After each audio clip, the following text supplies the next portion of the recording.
Greetings and welcome to week 6. I've been enjoying your midterms. I hope that you enjoyed writing them. Maybe. There were definitely some interesting ones, so there was some good evidence of historical thinking being done there. So I appreciate that. I appreciate the original thinking and the good writing and all of that. So this week, as you'll see from the reading, we are going to talk about the Constitution. We're going to talk about the founding of the nation and the ratification debate, and really the first years of the Constitution. So what we want to start with then is a very simple question this week. Here's the question. Dun, dun, dun. What is the difference between these two ways of writing the U.S.? United States and United States. Because for many years, they wrote the United States like this, with the small u and the big S. Now, if you do it now, your spell check will tell you that it's written incorrectly. But what does that mean? Why would they write united with a small u for many years? 20 or 30 years, that's very common to see. What do you think? Because all the way up at the time of the Civil War, one general will be asked if he will fight for the Union, if he'll fight for the North. And he says, no, I can't fight for the North. I cannot betray my own country. And when he says country, what he really means is Virginia. So for many people at the time of the Revolution and the Constitution, when they think about their country, really what they're talking about is what we would call their state.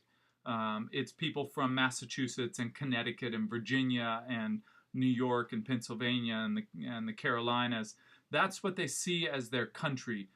They haven't developed this sense of nationhood that we have now, where we can imagine a community that stretches across all 3,000 of these miles, or however many miles we represent.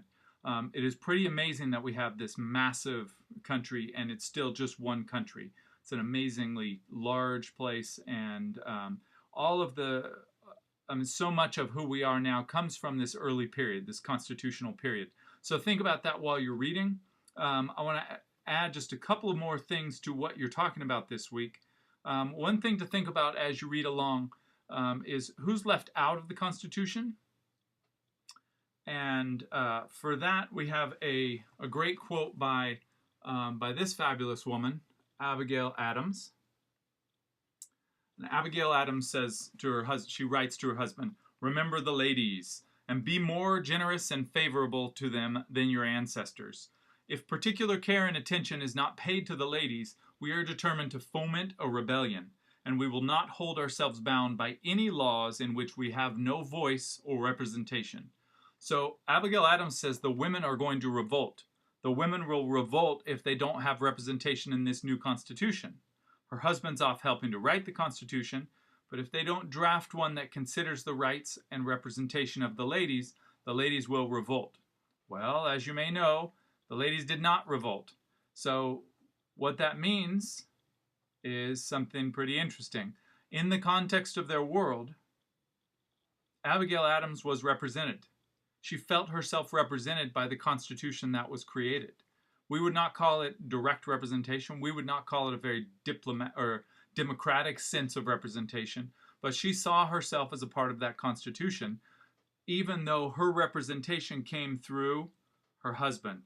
Here's the part that we are not very comfortable with, that the person of the husband could politically cover the whole family and definitely legally covered the whole family.